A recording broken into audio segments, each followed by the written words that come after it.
Udah, nggak usah dijahit. Nih, aku kasih yang baru. Wah, bagus. Makasih.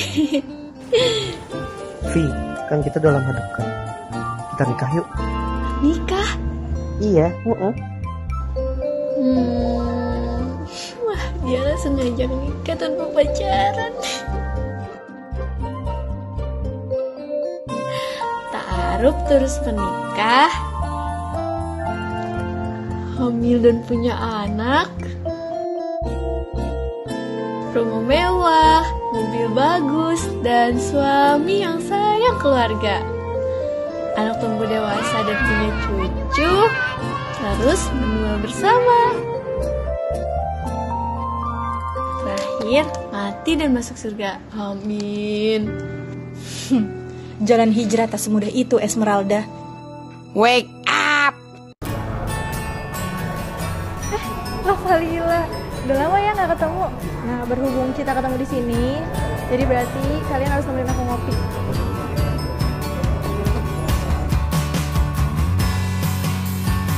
Ya, aku ngopi dulu.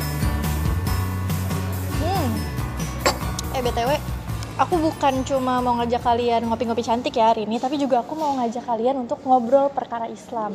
Wes berat banget nih kayaknya. Enggak, tenang aja. Hari ini aku mau ngomongin yang enteng-enteng aja, yaitu perkara hijrah. Sama kayak tema kita minggu ini, hijrah kalian untuk apa? Aduh, jadi inget sama masa lalu. Ya, jadi yang namanya hijrah itu kan banyak up and down-nya ya. Terus motivasi kita pertama kali hijrah juga macem-macem gitu. Aku pengen ngasih tau kalian nih, tapi ini rahasia. Motivasi aku pertama kali hijrah adalah diajak teman. Ya gitu. Jadi motivasi orang hijrah itu macam-macam ya kan. Ada yang diajak teman, ada yang karena pengen dapat jodoh yang baik, ada yang karena pengen nikah. Wes, ya ini siapa nih yang kayak gini ngaku-ngaku, ayo. Ya pokoknya macam-macam. Ada yang karena tren juga.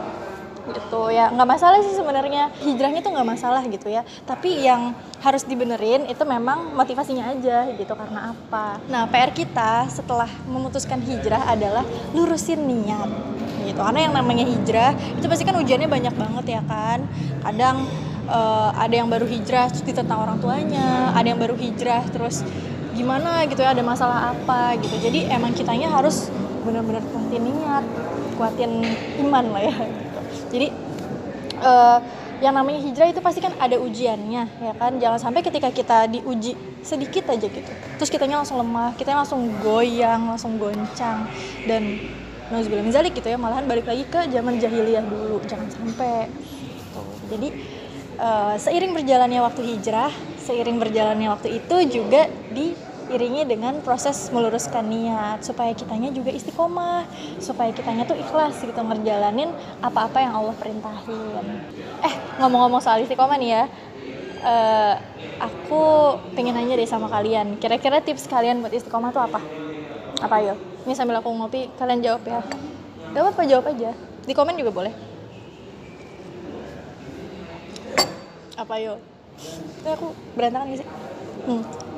Tapi kalau misalnya aku nih ya, kalau aku pribadi tips istiqomah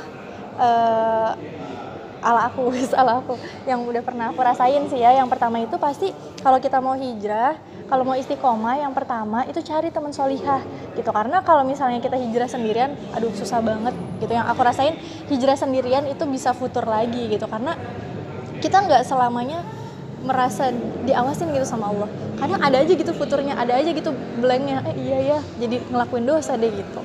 Tapi ketika kita punya teman yang selalu ngingetin kita, ketika kita punya teman yang bisa kita lihat, oh dia aja semangat nih istiqomah gitu, semangat nih taatnya udah sampai sini, amalan-amalannya udah ini gitu. Nah jadinya kita semangat juga gitu ke bawah. Apalagi kalau misalnya kita punya temennya yang banyak ya. Nah ini kalau misalnya nyari teman soleh jangan cuma satu doang, carinya yang banyak gitu, supaya kalau yang satu lupa ngingetin kita, yang satu ada yang ngingetin kita, banyak nih yang ngingetin kita gitu. Jadi yang pertama cari teman solihah.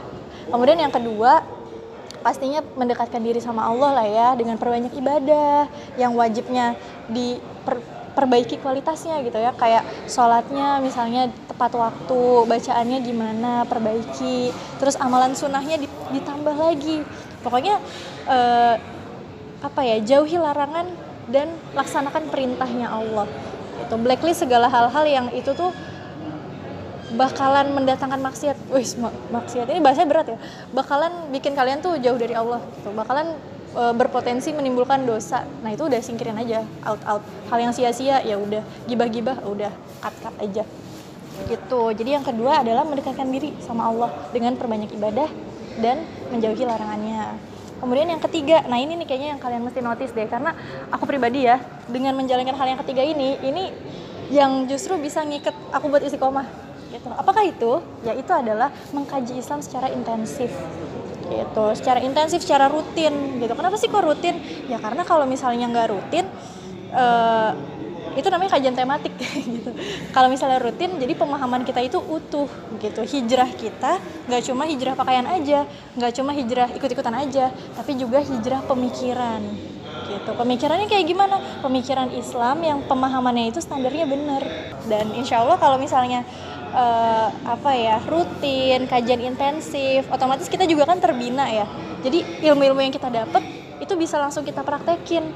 Masalah-masalah yang kita temui itu bisa kita langsung cari solusinya, sehingga ilmu yang kita praktekin itu, terus solusi-solusi yang kita terapin itu bisa mencerminkan bagaimana sih the real life muslim sebenarnya kayak gitu ya. Bukan cuma sakofanya doang yang banyak tapi giliran prakteknya nol gitu, nggak seperti itu gitu. Jadi di yang ketiga ini sih aku ngerasanya gitu, dengan kajian rutin ini bisa mendapatkan pemahaman yang utuh gitu. So kalau misalnya kita udah hijrah pemikiran gitu ya, itu pasti standarnya itu udah terganti dengan Islam. Jadi kita gampang nge-blacklist hal-hal yang di situ bikin Allah murka, bikin Allah nggak seneng. Jadi standar pilihan kita tuh udah ketebak gitu loh. Pasti yang kalau nggak yang A, B ya C gitu. Nggak mungkin yang D, E, karena ini ternyata yang udah Allah larang gitu. Jadi itu udah tersingkirkan. Tapi kalau misalnya nih kita masih memprioritaskan selain Allah gitu ya, kita masih belum menempatkan Allah sebagai standar prioritas kita. Misalnya baru dipecat kerja, terus ya kepepet kan, butuh uang, ada kerjanya yang riba, diambil. Nah ini bener nggak sih hijrahnya? Atau misalnya mau nikah nih, gagal ta'aruf, terus ya udah kepengen nikah banget, malahan ngambil jalannya dengan pacaran. Nah ini kira-kira hijrahnya beneran gak sih? Beneran udah hijrah apa belum sih? Gitu. Jadi karena apa sih sebenarnya standarnya kita kan udah ada ya. Gitu. Kalau misalnya kita masih milih hal yang itu, ini yang patut dipertanyakan. Apakah standar itu berlakunya cuma segmented aja dalam kondisi tertentu? Apakah bisa kita terapkan dalam kondisi apapun, bahkan dalam kondisi kepepet sekalipun? Jadi yuk kita muhasabah sama-sama, udah bisa belum sih kita nerapin Islam dalam segala kondisi? Kalau gitu, selamat ngopi teman-teman. Wassalamualaikum warahmatullahi wabarakatuh.